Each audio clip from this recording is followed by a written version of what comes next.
Hey, everybody. Welcome back to the Catholic Culture Podcast, and a very happy Easter to all of my listeners.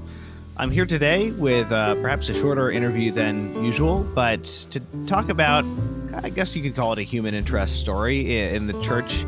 I recently had the chance to stay at a place called Leo House here in Manhattan. This is a guest house that was originally founded for German Catholic travelers to stay in. It was kind of something more like a boarding house and something closer to a hotel today. And it was actually founded at the behest of Pope Leo XIII, after who it's named. It's also an organization that has been struggling somewhat, due to the pandemic and the lockdowns. So I thought it would be nice to talk to these people and find out about their unique story and what they've been doing to kind of stay afloat.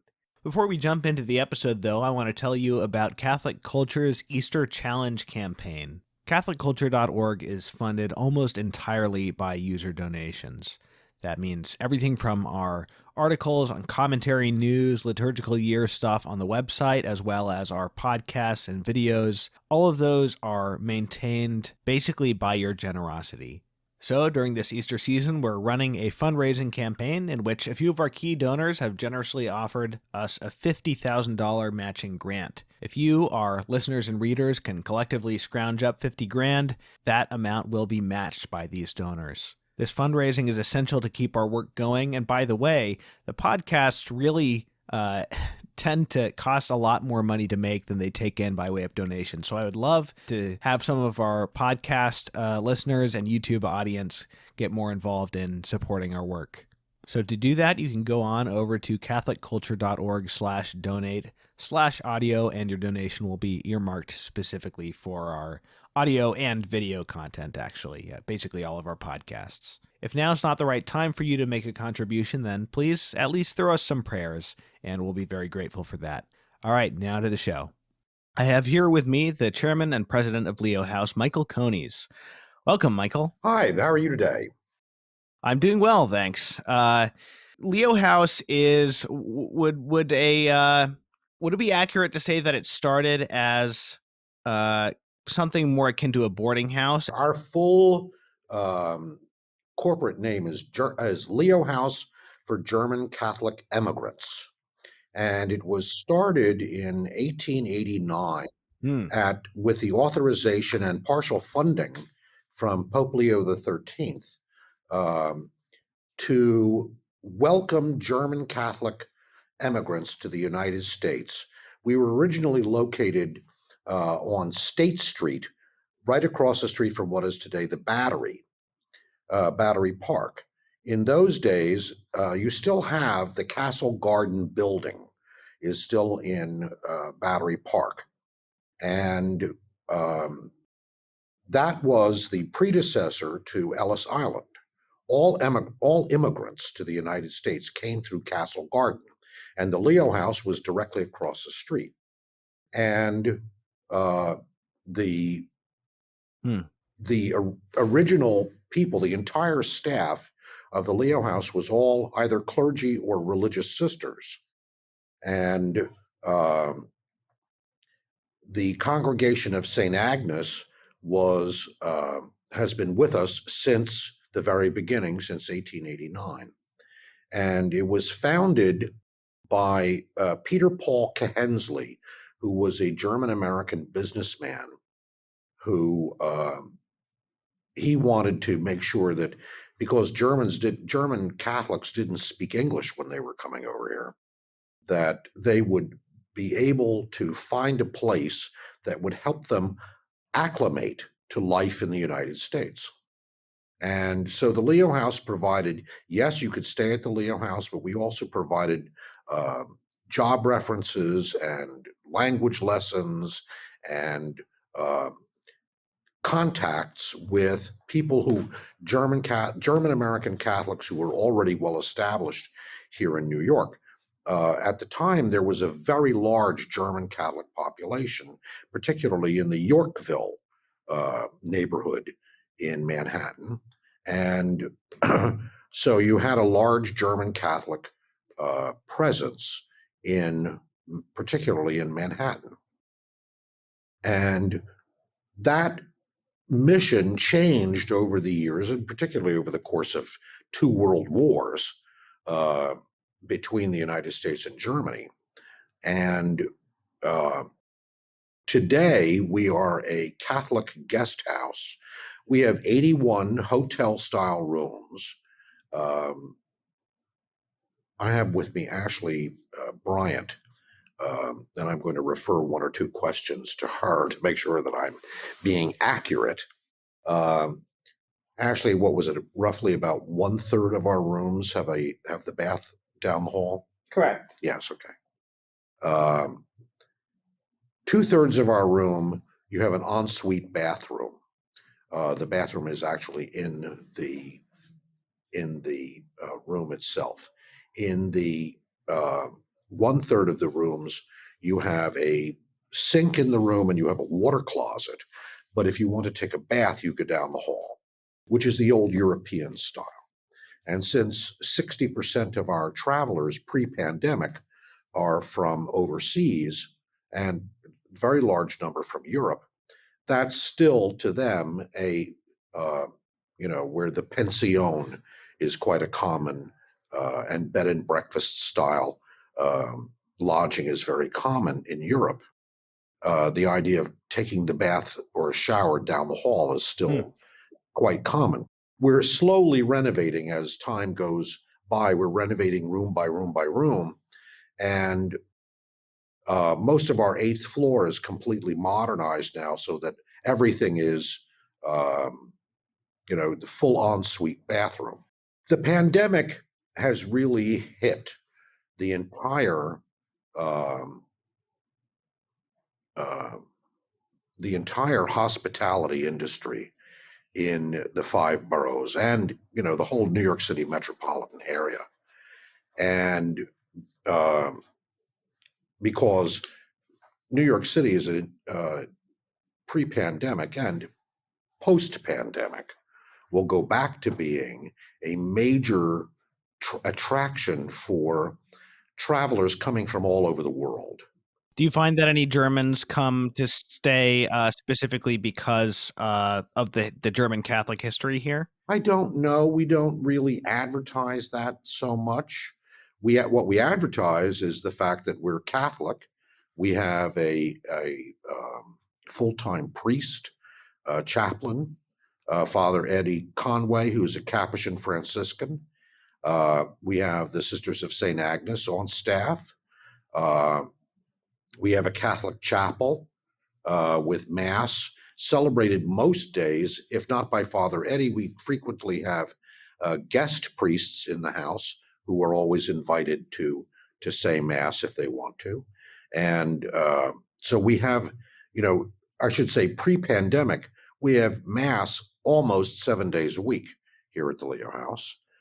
Michael Lucci, who is coming back to the Leo House, we're bringing him back on staff. He leads a rosary prayer, rosary prayers in the afternoon, 5 days a week. And now these are all optional. These are all optional, but you can, we don't force religion down people's throats because anybody can stay at the Leo House. You don't have to be Catholic. All faiths, all races, religions, nationalities, etc., are welcome at the Leo House. We take the Good Samaritan approach to our guests. We welcome everybody. You still have a convent upstairs, correct? Do. We have 4 Sisters of St. Agnes, Sister Marilyn, Sister Pat Hayes, Sister Vicky, and Sister Carol Gerdak. Can you tell me about this congregation? The Congregation of St. Agnes was founded in the middle of the 19th century by, I believe it's Mother Agnes Hazat. Her picture, if you want to see a picture of her, I will turn the camera around and you can see there's Mother Agnes Hazat. And Mother Agnes Hazat agreed with,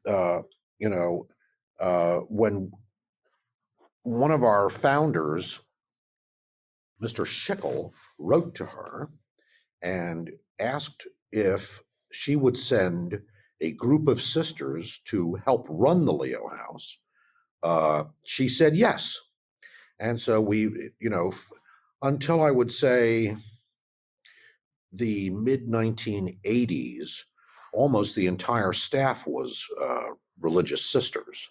And only slowly thereafter Wow. did it, come to be mostly and now almost all lay people. The sisters ran mostly everything, including our head of housekeeping was a sister, and the head of the dining room was a sister. Sister Paul Ann, I remember Sister Paul Ann. Sister Paul Ann made the most wonderful fruit cakes that she would give us at Christmas time for the members of the board of directors. They weren't the heavy, solid kind. They were very light, very moist. And Sister Paul Ann did all the baking in the Leo house. So Pope Leo the 13th is one of my favorite popes, has become that for me when I started reading a lot of his social encyclicals last year. And I've done some episodes of the podcast discussing his teachings. Certainly a very important pope of, late, modern, more or less modern times. And I wanted to ask specifically about the story of how it became the Leo House. Why was it founded? What's the connection with Pope Well, Leo? all right. Then I'll give you I'll try to give you a nutshell history lesson on that. If you remember, before 1870, the word Germany was basically a euphemism. There was no such thing as Germany. You had over 100 kingdoms, principalities, duchies, and and little fiefdoms that all made up what was previously the Holy Roman Empire. You didn't in the 1870s. You didn't even really have a Holy Roman emperor anymore. But Napoleon III of France launched the Franco-Prussian War against the Kingdom of Prussia. And many of the Western kingdoms, including Bavaria and Baden and Württemberg and Hanover, sided with the French, unfortunately. And Otto von Bismarck was King William's commander-in-chief of the army, of the Wehrmacht, and smashed Napoleon III. And then what was called the Second Empire was created in 1871 after the victory at Sedan. Then you suddenly have one single Germany with its capital in Berlin and under William I. Prussia was a Lutheran kingdom, and the Lutheran Church came to dominate all of Germany. The Catholic Church fell very hard during that time. Pope Leo XIII became extremely popular among German Catholics in the United States because he undertook very extraordinary measures to rescue the Catholic Church in Germany. And you have to remember something about Pope Leo XIII. He was the very first pope in 1,000 years who was not also the king of the Papal States. Pope Pius IX, his immediate predecessor, who was the longest serving pope in the history of the Catholic Church, he was the last pope who was also the king of the Papal States, or the Paternam Petri, as it was known. And when Garibaldi defeated the Papal States Army, literally the Paternam Petri ceased to exist, and there was no. Today we have this. The Vatican City is a sovereign state and is a member of the United Nations. For fairly long period of time, the Papal States simply ceased to exist, and the Pope was not even a sovereign leader. And so Pope Leo XIII had quite a lot on his plate. First of all, he had to reestablish the papacy as a sovereign entity and to have other nations recognize him. The German Empire didn't recognize him for a very long time. But he dealt successfully to re-energize the Catholic Church, both in Austria-Hungary and in the German Empire. As a result, he became extremely popular with German Americans, particularly here in New York. Annually in the United States and throughout the world, you have a collection that's called the Peter's Pence. I believe you're probably familiar with that. It was just maybe a month ago. We had the Peter's Pence collection in all of our parishes in the Archdiocese of New York. And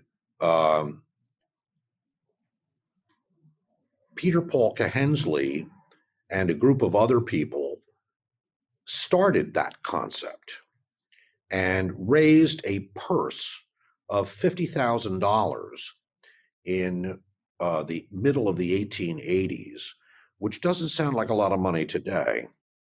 But if you multiply that by roughly, 20, you get an idea of how much money that is in today's terms.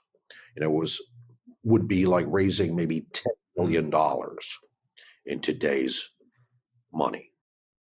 Wow.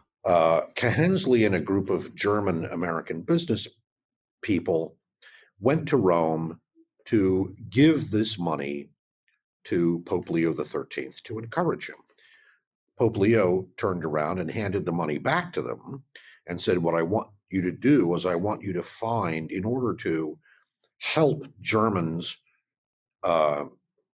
to acclimate themselves and to be able to succeed, German Catholics to succeed in their transition to life in the United States, I want you to found a society to help them.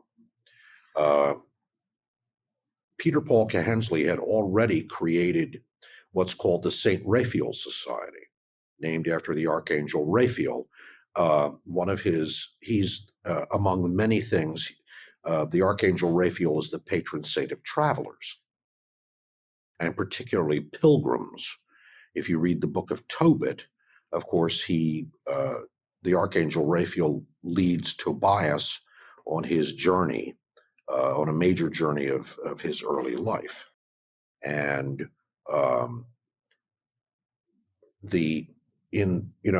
in those days, you didn't have the EU, you didn't have the European Union. When you went from Luxembourg to Belgium to France to Spain, every time you went to a different country, you had a different checkpoint. You had to have visas, you have to have exit permits, you had to have entry permits going across every single state line. Even within countries like the Austro-Hungarian Empire, in order to cross from Hungary to Austria, you had to have a visa. The St. Raphael Society was created in Europe to help primarily poor people. If you were wealthy and you wanted to ride on the Simplon Orient Express, you just, paid your tickets and you had a lawyer handle everything for you. You had a big packet of entry and exit visas, and you had all of this sort of stuff. You handed it to the porter and he took care of it. But if you didn't have that, if you weren't wealthy and you didn't, have that, a lawyer to be able to handle that for you, there was the St. Raphael Society, and they helped, many, many people to negotiate the many different the border crossings that had to be made in order to travel from one place to another in Europe in the 19th century and well into the 20th century. The Nazis decimated the St. Raphael Society in Europe because they helped enormous numbers of people. Mm. Um, I'm not really sure they're not like Raoul Wallenberg, who really was very active helping Jewish people. Uh, I can't say that the St. Raphael Society, I don't know what the numbers were like, but they helped an enormous number of Right. uh, of poor people, particularly political dissidents, anyone who was out of favor with the Nazis. The St. Raphael Society helped them to be able to escape Germany, and the result being that 80 to 90% of their members ended up in Auschwitz. Uh, and Mm. Hitler really decimated the St. Raphael Society. We're the only chapter left uh, in New York in the United States. And the whole mission of the St. Raphael Society in Europe has changed today. The Leo House is not the Raphael's Werke is how it's known in Germany today. Raphael's works, and it's a system of youth hostels Mm. that's spread out across Europe. And um, we're not a hostel. Uh, I wouldn't describe us as a hostel. More of a hotel. We're really a traditional, American hotel. We're not for profit, and we're a Right. charitable organization in the sense that our modern mission is we welcome travelers with, we uh, operate fairly close to our cost levels. Our rooms, we have a certain break-even point. We don't charge much above that uh, for our guest rooms. And we also have charitable programs. We have 4 different charitable programs. We have our hospital and nursing home visitors uh, hospitality program, where we have a $99 a night rate, regardless of the room type, for people who are coming to New York to visit people who are to visit patients in hospitals or residents of nursing homes. We then have our our clergy and religious discount, which is $94 a night for not only Catholic clergy and religious, but uh, clergy and religious of other recognized denominations. We then have our Heroes Hospitality program, where it's 20% off our normal room rates if you are either in the active military or you're a first responder, police, fire, EMT, that sort of workers. And then we take referrals from Catholic Charities of the Archdiocese of New York, and we also have people call us directly. We will extend guest accommodations primarily free. We offer free accommodations to people who really have unusual hardships or are traveling primarily uh, you know on errands of mercy, or our most recent case was the little boy Ishmael Jarju. Mm-hmm. He and his mother were traveling from Gambia in West Africa. Ish has a congenital problem with his bones where his ankles, where his feet are literally turned in at 90-degree angles from his legs. And he walks, well, he used to, now he's been treated, fortunately. But he used to walk on his ankles because his feet were literally facing sideways. And there was nowhere in Africa where he could receive proper, uh, orthopedic surgery to correct this problem.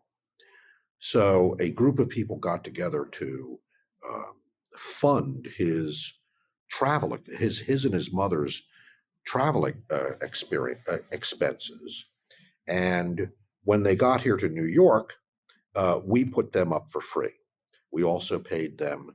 We also paid for their traveling expense over to Jersey City so that they could get a donated rental car to take them on the next leg of their journey. The eventual, while he was here in New York, he went through. He was at NYU Langone Medical Center. Eventually, his destination was Shriners Children's Hospital in Chicago, where he has in fact received, uh, I see. very, very full corrective surgery. Ish is the last I heard, going on the little Facebook page that they have for him. His feet have been completely restored to. He can actually walk on his feet now.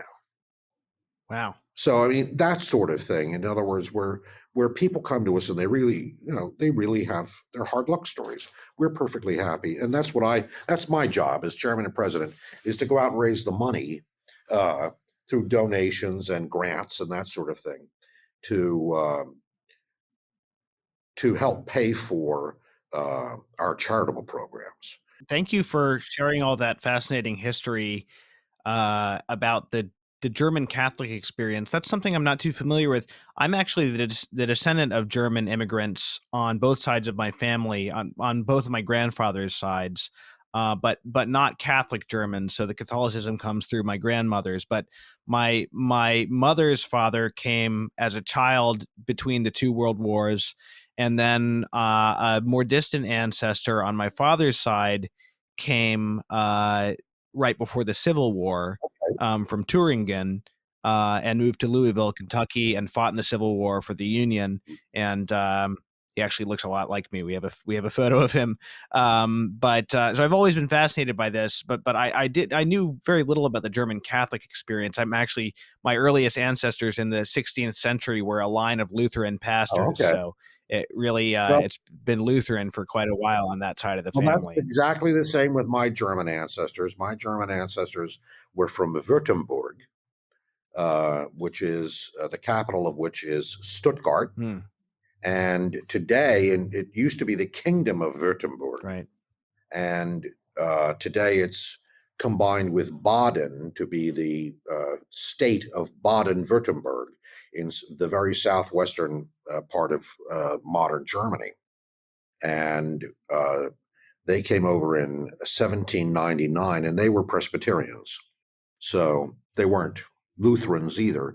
And part of the reason why they came over was because Presbyterians were not popular uh,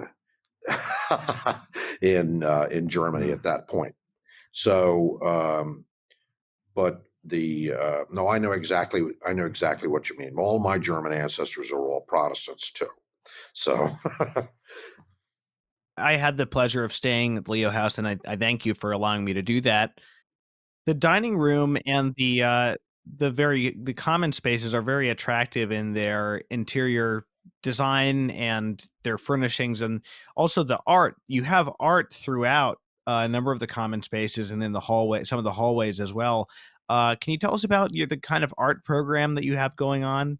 Leo Ferraletto has been a friend of the Leo House for probably the last 10 years, and um, Leo supplies artwork that is compatible with our mission as a Catholic Christian guest house. So you have a lot of fairly religious um, paintings and some sculptures. I can't think of the sculptress, the name of the sculptress who did the sacred spaces. We had that exhibit for a while, where she did sculptures that looked like either catacombs or uh, look like hermit residences, ancient.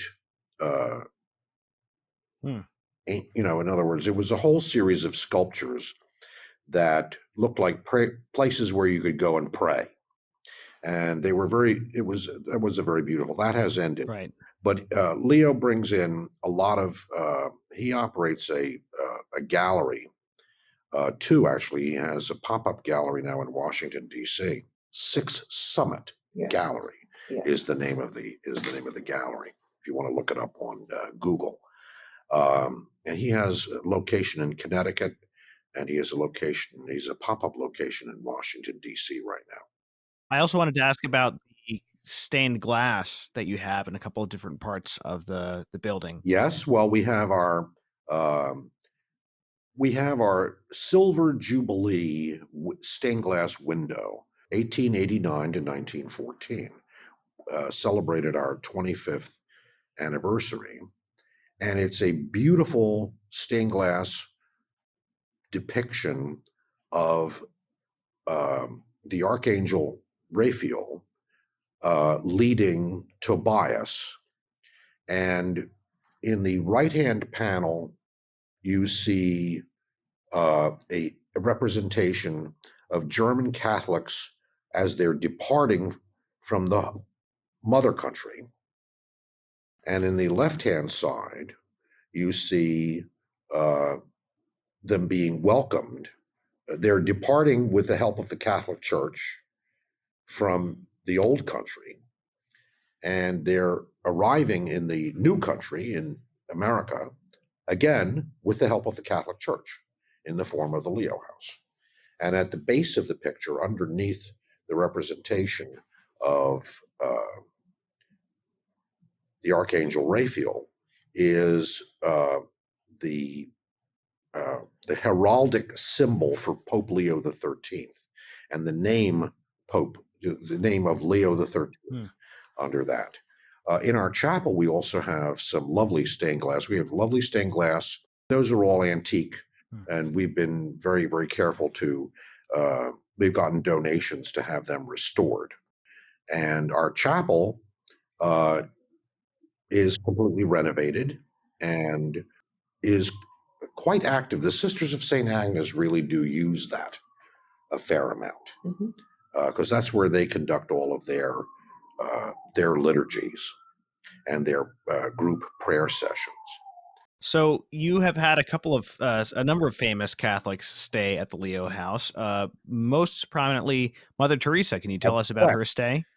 Well, if you read the book, now the name won't come to me. Something, A View from the Street, is Eileen Egan, is the biographer of Mother Teresa. She was a great friend of Mother Teresa's, and she was married to a wealthy advertising executive.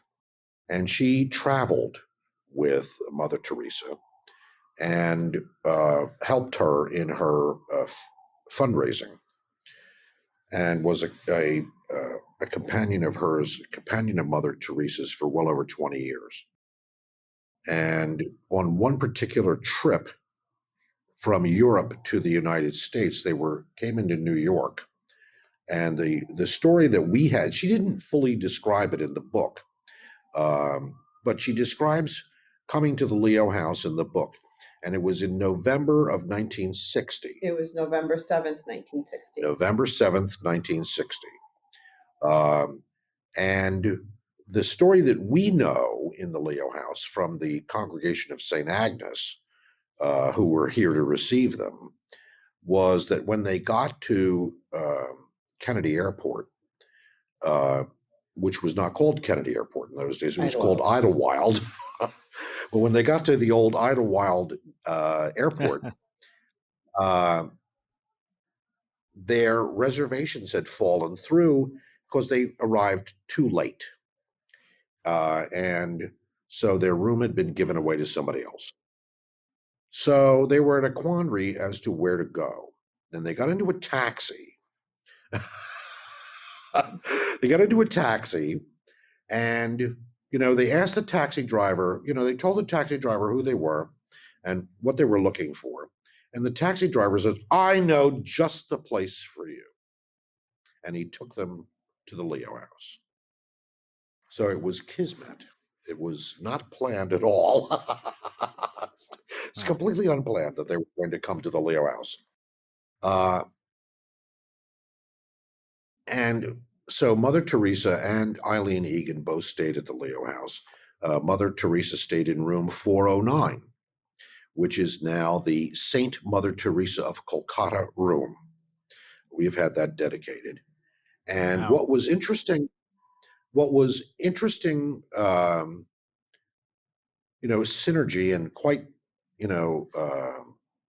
by accident, there was another Reverend Mother staying at the Leo House at the same time on the third floor. I forget what room Anna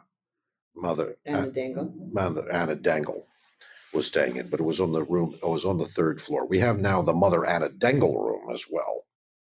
The Mother Anna Dangle was the foundress of the Medical Missionary Sisters, and she was staying at, which is still to this day a major order, and bringing primarily health care to women in throughout Asia, particularly in countries where medical services for women are rather scarce.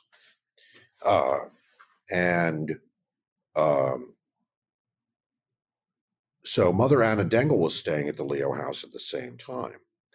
And Mother Teresa had been in India at the same time that Mother Anna Dangle was in India, but they never met each other at that time. Although in her journey, Mother Teresa was originally a school teacher in a school for wealthy girls in India. And she found that was not her calling. She spent a little bit of time working with one of the medical missionary sisters' locations, and then she went on and founded her own group. Wow. But she had never met Mother Anna Dangle in all of that time. So the next morning, they both get up, they both go down to Mass, and they sit one row up, they would sit one pew apart from each other.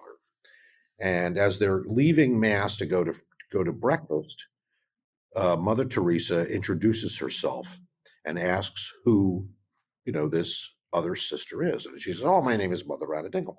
And, "Oh, no, my name is Mother Teresa." So they met quite by accident at the Leo House. And so they ended up having breakfast together. And that formed the synergy that the two orders connected. And they shared a great deal of resources, a great deal of fundraising capacity. And Mother Teresa became lifelong friends thereafter with Mother Anna Dangle. And they helped each other.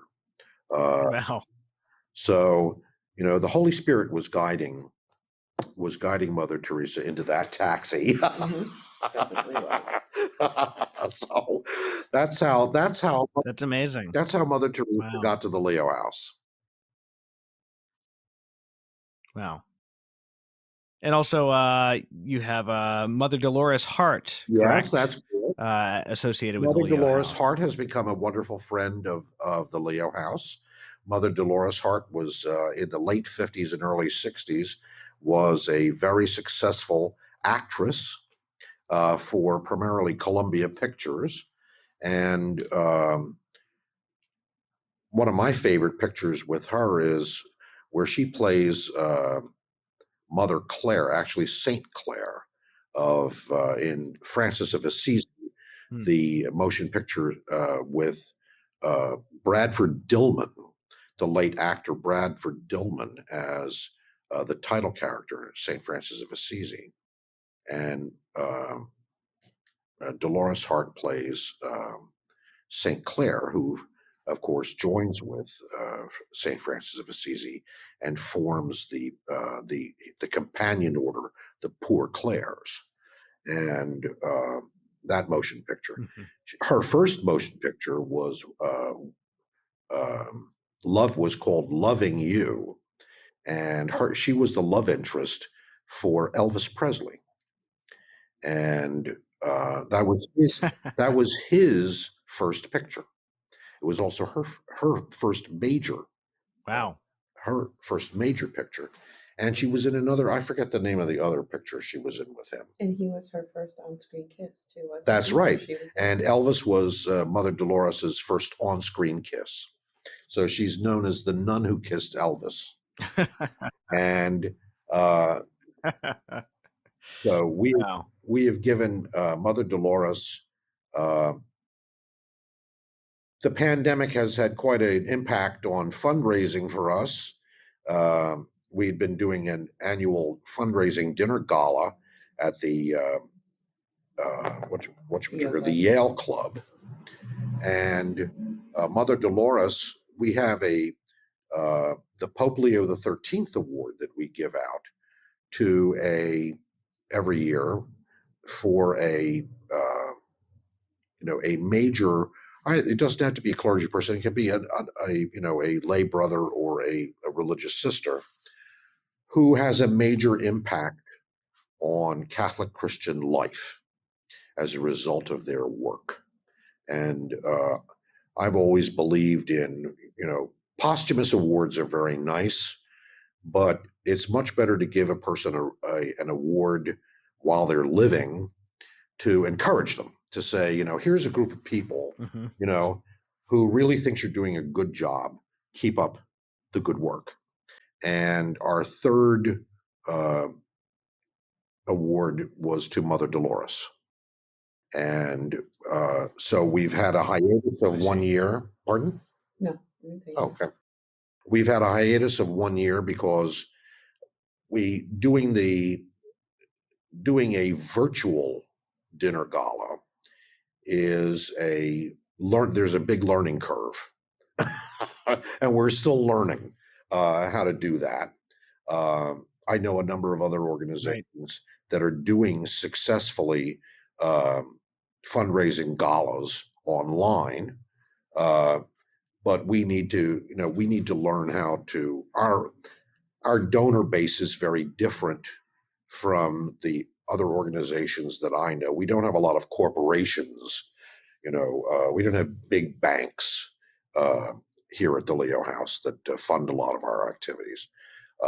We're going primarily with our average everyday normal people. So getting them to create an online program that would attract those kinds of donors there's a learning curve to that, and we're still on the learning curve. As things start to reopen, as a musician, I'm finding it a little frustrating that the slow speed at which musical venues have been reopening, and the fact that they are at such limited capacity that it's almost not even worth it for them to reopen financially. But I hope things are getting better for you. And what I wanted to ask is that aside from coming and staying at the Leo House, if somebody listening would like to help out, is there any way that they can do that? Absolutely. You go to leohousenyc.com, you get onto our main site page, and you go into the upper right-hand corner and it says donate. You hit the donate button and you go onto leohousenyc.org. Correct. And you can make a donation directly online. And, we're delighted to receive donations. Our problem now is our occupancy is down around 5 to 10% of its normal pre-pandemic. I mean, in the month of April, we would be running about 80 to 85 to even 90% occupancy. Right. And if we're at 25% now, we're lucky. And if we're at 25% now, we're lucky. In January and February, we were at 5? Maybe. Maybe not quite 5. But that's had a really hard strain on our finances. So fortunately, the Small Business Administration Payroll Protection Plan loan, we were successful in getting both the initial loan and the secondary loan. And we just put in for the loan forgiveness on the first installment. And that has tremendously helped. Well, I hope that people will consider donating. but also, if they'll pray, if you listen to this, please say a prayer for the Leo House and for also a lot of these organizations that are struggling, especially the Catholic ones, the nonprofits. And also consider staying there when you come to New York. It's really nice, and it's a nice area around 23rd Street, pretty close to Midtown. And even if you can't go, tell other people around about it who might be going to New York in the near future. Yep. Fortunately, most of the restaurants in our area, right, I would say within a maybe 5-block radius, almost all of the restaurants are reopened for indoor dining. So That's great. a lot of it is coming back. Broadway is scheduled to reopen in September. So we're hoping, we're managing to hold on by our fingernails. I'm glad that the Leo House is keeping on trucking here, and just trust in God and Our Lady, and I'm sure you'll make it through. Michael, thanks for your time and discussing this fascinating history with me. It went even deeper than I realized, particularly the visit of Mother Teresa there. I had no idea how much happened at that time, and thank you for letting me stay. And Ashley, thank you for being here and helping with this, and also for giving me the tour while I was there and setting all. It was my pleasure. And anytime you want to stop by, please feel free to do so. You're welcome, and we'd love to have you again. Okay. Well, Michael, thank you very much. Thank you. Having a very nice, happy Easter. Have a very blessed Easter season. You too.